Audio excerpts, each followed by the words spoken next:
Creative Living, utilizing today's technology with the best of the past to bring you innovative ideas and up-to-date information for creative lifestyles in today's active world. With your host, Sheryl Borden. I'm so glad you joined me today for Creative Living. We're going to learn how to decorate cupcakes and other small treats. We'll show you how to make perfect party favors and discuss figs and nutrition.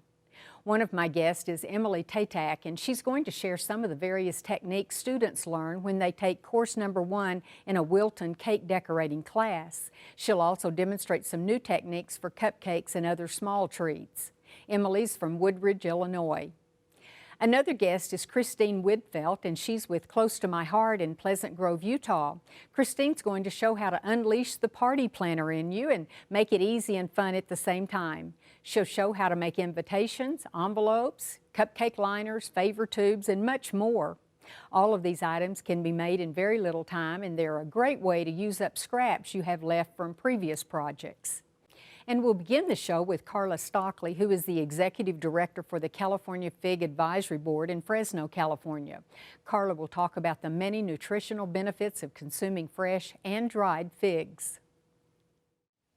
Carla, it's so nice to have you here. I believe you know more about figs than anybody I've ever known. Well, thank you. And that's what we brought you here for, because we want to talk about figs, the versatility. The history is so interesting about figs. Maybe that's where we should start. Excellent.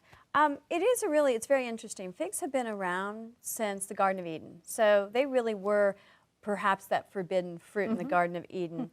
But today, what's really exciting is chefs, consumers, food professionals, they're all choosing fresh and dried figs as ingredients in some of their recipes. So that's why it has become so popular the last several years. Exactly. These leading professionals really are impacting what we, the consumers, see every day. And when we think of the history we bring it forward, California actually produces 100% of dried figs and 98% of fresh figs. Wow. And so we like to think, when you think figs, think California. And you can have dried figs year-round, but you can have fresh figs from mid-May through December. And we have a lot of different varieties that have those wonderful, unique flavors that really complement many, many different dishes. Well, and I learned when you were here before that we can also freeze them, so really we can have them year-round. Absolutely, yes.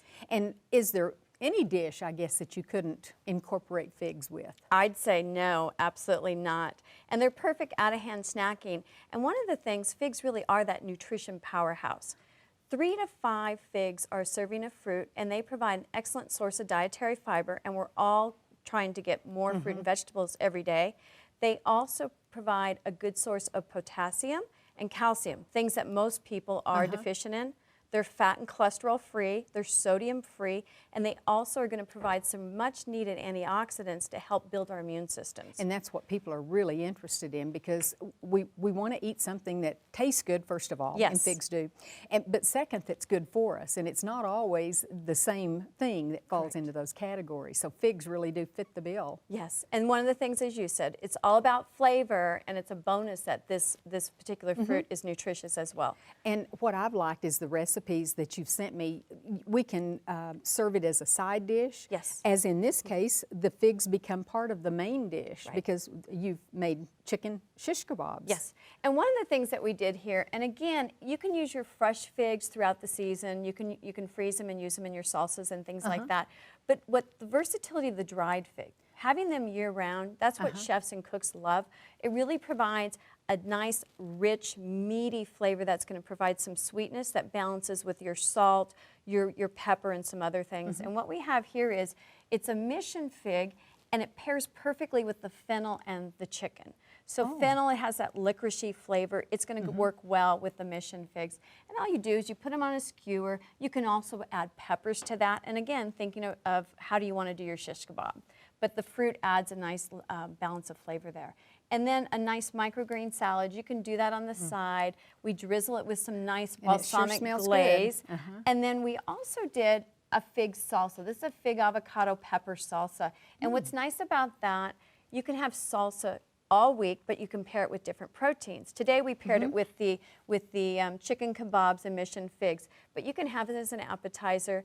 Tomorrow you can grill it with some pork chops. You can also pair it with quail or anything else to kind of extend it through the week. So more time is make spent a with big family. serving. Yes, more time spent with family and friends instead of in the kitchen. And that's what we all want to accomplish. Well, and you said some of the chefs that you've worked with, what other types of meats have they paired like this? Well, what works really well with the mission fig is going to be quail. It's going to be your darker meats. So you've got quail, duck. You also really pairs perfectly. But then you can use, steak works well, red meats as well, pork. I usually look at what's in my freezer, and then I go from there.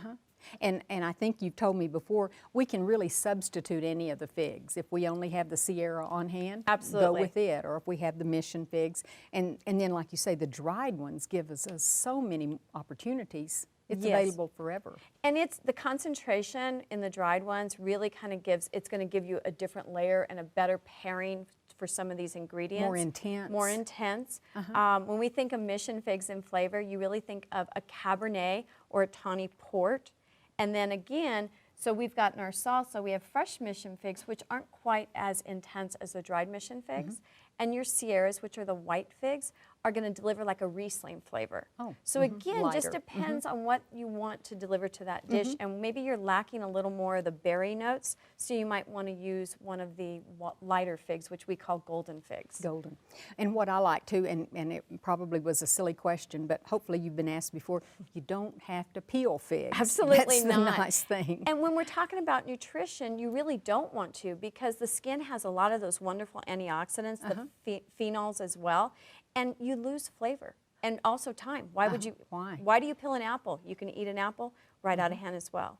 Well, it's really interesting, the things, and I think we just need to get some, maybe 2 or 3 different varieties, fresh if it's available, and then the dried. And just like a cheese board, that's a great way to use some of the different varieties and just let people sample and see who likes what. Absolutely, and one of the things with your cheeses, you can even get the kids, like Laughing Cow cheese, incorporated in the whole process, things that kids like, so they start eating more fruit and vegetables, because we really want people to consume more fruit, like California figs, but also, all dried fruit and fresh. Great tips, great ideas. Well, thank you so much, Carla. I appreciate you being here. Thank you for having me.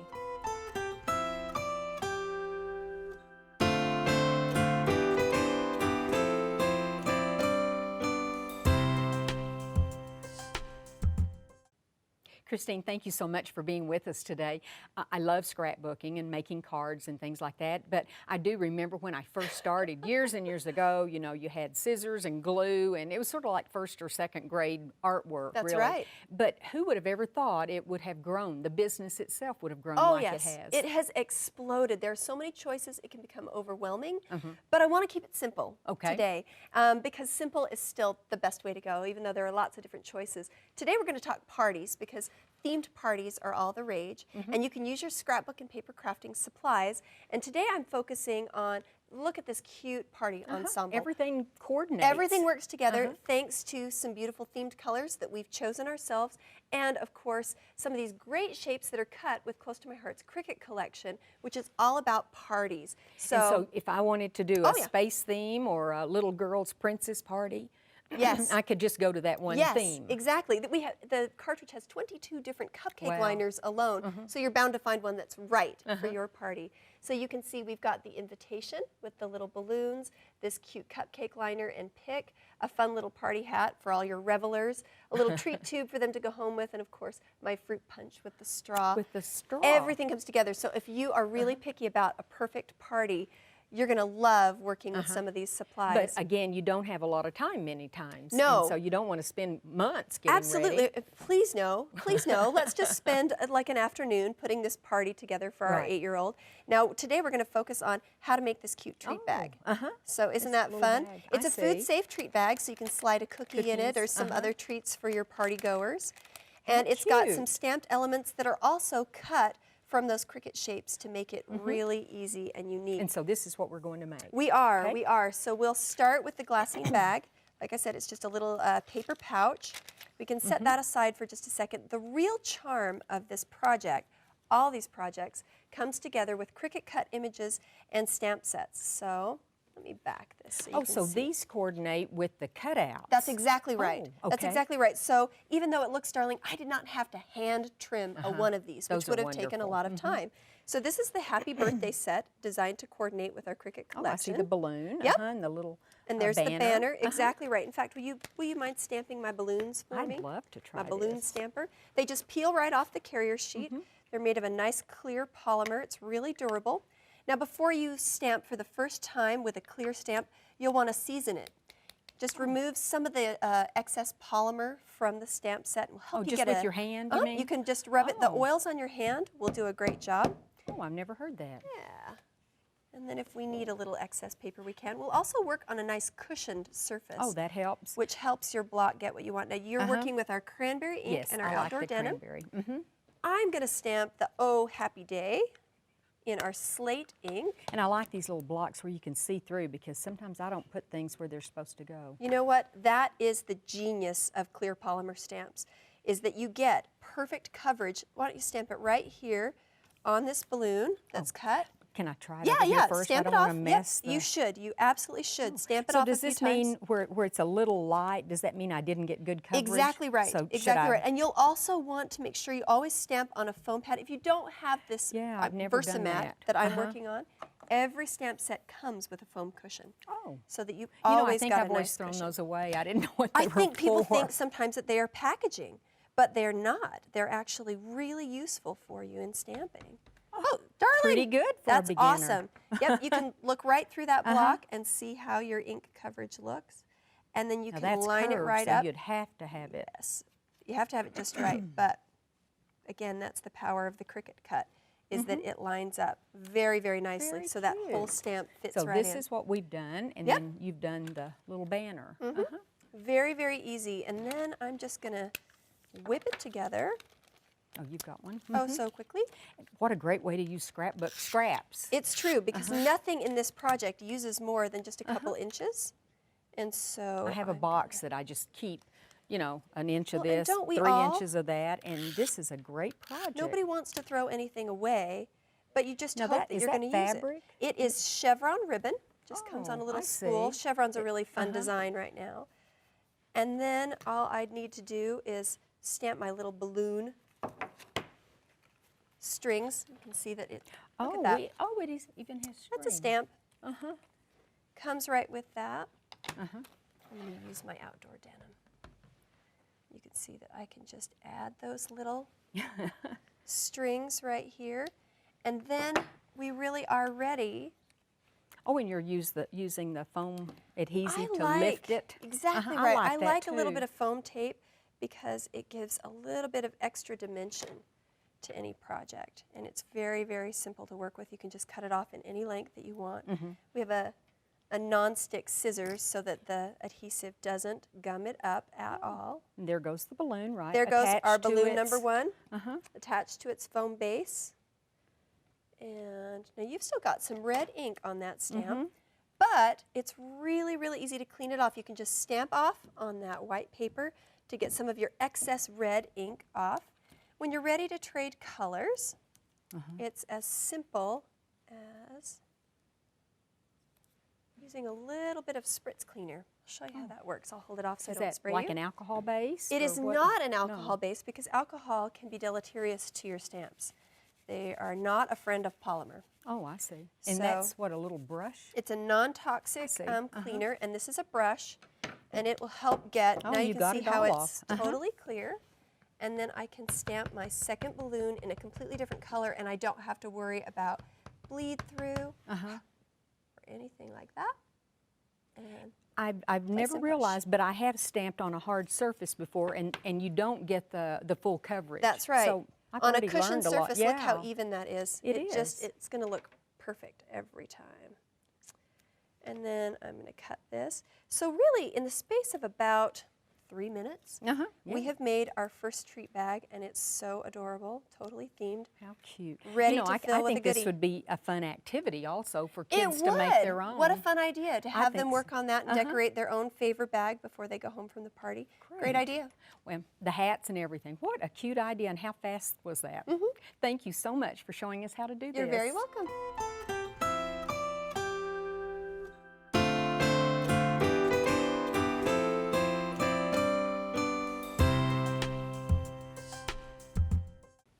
Emily, thank you so much for being with us today.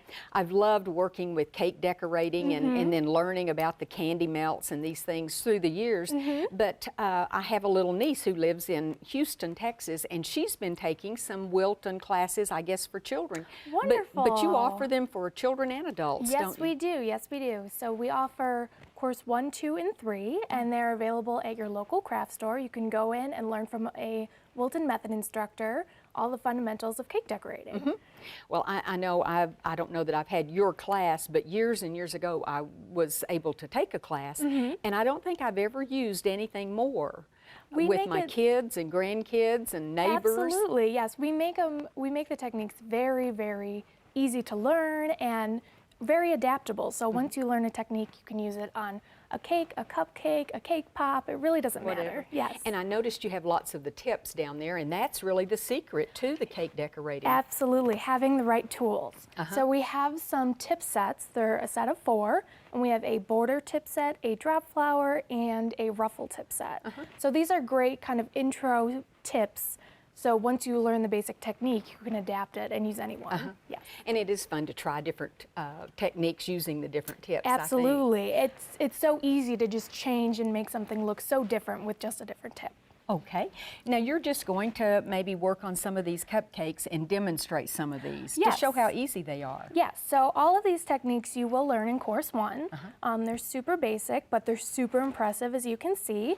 And then all the tips I'm using are in the tip sets. So I'm going to start with this one. It's a little different. It's this purple right here, and I have this beautiful violet color. And it's very easy. It's a tip number 105, and it's a little bit of a different tip. It's not one that you'd normally see, but that's why I like it, because it creates that different dimension. It looks like ruffles. It does. Looped ruffles. It does. So it's something as easy as just piping a shell. So you lift up and pull in. Lift up and pull in, and you're just going around the cake, around the cupcake, mind you. Or cake, whatever you're doing. Exactly, that's what I'm saying. Once you learn these basic techniques, it's so easy to just adapt it for anything. So I'm almost done with my first row, just like that. And then I'll move on to my second. And I love this one because, again, kind of reminds me of a flower, but it's just a different tip that people don't normally use. It's more ribbon looking than a flower. Absolutely. I've never used that one. And then I'll just finish this cupcake with a rosette on top, which again is another technique that you learn in course 1. So I'm just going around, and you stop, and that's it. Wow.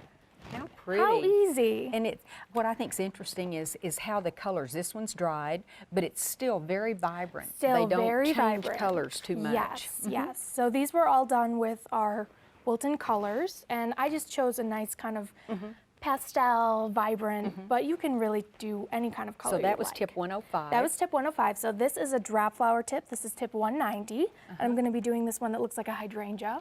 I love it. I love hydrangeas. They're my favorite flowers. And I like to start on the outside, and all you do is just squeeze to create a flower and pull up. And you just do that all over the cupcake. And it looks super impressive, and like I said, it looks like in a hydrangea, you can change the colors like we did there and have multiple colors. So you would just really continue that all the way on until as high as you want it, or to cover up all of the baked good underneath. Just so there's no cupcake showing, exactly. Right. So that's such a fast, easy way, I think, to decorate big areas, because Yes. it covers up a lot of area. Yes, and I've seen a lot of these done for wedding showers or baby showers. The flower-looking cupcakes are super popular. That's pretty. So now we're going to move on to the teal, which is this one right here. And I told you that's my favorite color it's there. my I favorite love color that. too. Anytime I can get teal, I love it. Work it in, huh? Yes. So this is moving on to our ribbon tips. And I'm just going to smooth. Which is part of that basic group Which that we is can part start of the with. basic group, exactly. And when you take course 1, you actually do get a course 1 kit. You can buy a kit, and it comes with all the basic tips and spatulas and really everything you're going to need for course 1. So now that I smooth iced, I'm just going to add the ruffle, and this is another kind of interesting ruffle that comes in the tip set. This is tip number 86, and it's interesting because it has a little star. I thought it on was the like one the leaf side. design, but it's not. It's got the yeah. opening is different. It's a little different, and to create a ruffle, I'm just going to keep my bag at about a 45-degree angle. I'm just going to go back and forth. I'm just turning my cupcake as I go. Instead of stopping, pulling up, you just make a continuous Exactly. ruffle. Yeah. And again, super fast. You saw how It is. fast I did that. And that one's done too. And you could keep going and you can make it more of a flower look, or you can leave it as is. Right. And then next I have this beautiful yellow, which That I'm is going to pretty. do. Actually, Oh. I'll stick with my ruffles. Oh, I okay. changed my mind. So Okay. we'll do this ruffle. It's another ruffle tip. It's just a smaller ruffle tip. So it's another way of showing that you can learn the technique and do a completely different cupcake. It's almost like a star, but small. Yes, yes. You use it for flowers or ruffles or small roses. And So- what tip is that? So this is the tip number 102. It's a small rose. And I'm going to do the wide end of the tip touching my cupcake. And the same thing I did on the blue cupcake. Just kind of go back and You just forth. continue. Yeah. But instead of going in a circular motion, I'm going to do rose. I see. So again, same technique, just a different look. And this has been, ruffles are very popular on cakes, if you've seen them, and they're just as easy to do on a cake. I just love it. It creates a beautiful texture. It really does. I Yeah. didn't realize that's how that one. I thought that was more the drop flower type where you pulled up. No. But I see it now. Yep, this is just pretty. rows of ribbons. So I'm almost done here. And again, you're seeing how fast I'm doing all these. And once you get the hang of it, you can do 24 cupcakes in a few minutes if you try. Okay, How and pretty they look. I love this. And the last one is a pulled dot technique, which you'll learn in course 1. So this is done with a number 10 round tip. 10. And you need a spatula, so let me just wipe this guy clean. Perfect. And I'm just gonna do dots. So 3 dots. Everyone can pipe a dot. And then just pull with my tip. Oh, that's what creates that Yes. layered Yes. look. I see. Yep. And then we can go and do 5 then you'd dots. go over. Absolutely. I'll do 6. I could fit 6. Oh, And you that's just keep easy enough. going until the cupcake's done. Okay. Yeah, so we also have some other things here. We have what's called a spool cake and a orb cake. These are some new orb. Yes, these are some new pans that we have, and it's just a different shape. So again, it's doing the same exact techniques and drop flowers, just on a different shape. And it looks different when you It use looks the different totally pans. different, right? And then these are actually done. These are traditional drop flowers done with royal icing, and these are just something as an accent. So you can So make. you make these ahead and then Yes. let them dry, and then you can Yes. just pick them up and put them on. Yep, they're Or hard. use tweezers or whatever Use you need. tweezers or your hands, and you can just decorate and place them right on your treats. Wouldn't this be fast if you knew you were doing a cake with lots of floral design and have these made up the week before and You not can have even to do it all ahead of of that. I have Can you? Oh yes, I have a box of drop flowers that I just keep, in a closed space. That if I need something, just a little accent, I just drop it on a cupcake. Do So- they have to be frozen, or No, you no, can just no. keep them where it's With- safe, With- not breakable? Safe, yes, with royal icing, it dries hard. You don't have to freeze them. Just keep them in some kind of sturdy container and away from light. Okay. Yeah. Well, this just looks like so much fun, and I know a lot of people envy people who can do cake decorating, but now everybody can do it. Everyone can do it. Thank you very much, Emily. You're welcome. I hope you enjoyed the show today. Next time on Creative Living, we'll learn how to make an English basket garden with fruit and show how to make magazine purses. One of my next guests is a floral designer, and she's going to show how to combine flowers and fruit in a basket to create an English garden. This makes an inexpensive yet impressive arrangement that's great to use for many occasions. And we'll meet a designer, author, and instructor who's going to show how to use magazine pages to create a fabric where you can make a one-of-a-kind purse, tote bag, book cover, or whatever you desire. Both of these topics will be featured on the next Creative Living show. If you ever have comments or suggestions or ideas for shows, you can email me at cheryl.borden@enmu.edu. I'd also like to ask you to become a fan of Creative Living on Facebook. Just go to facebook.com and in the search window, type in Creative Living with Sheryl Borden. Thanks so much, and I hope you'll plan to join me next time for Creative Living. We are very pleased to offer you a new booklet that accompanies this series of Creative Living. This booklet is titled the 6900 series, and it features a wonderful collection of ideas and information, and it's available free of charge on our website. Posted as a PDF file, you can simply download the entire booklet or just the segments you're most interested in. For your copy of this new booklet, go to our website at kenw.org and then click on Creative Living. Scroll down to the booklet section and you can click on this booklet or on any of the other booklets that we have available online. We also would like to invite you to sign up for our free e-newsletter. Just go to kenw.org and click on the Sign Up Now button. Thank you.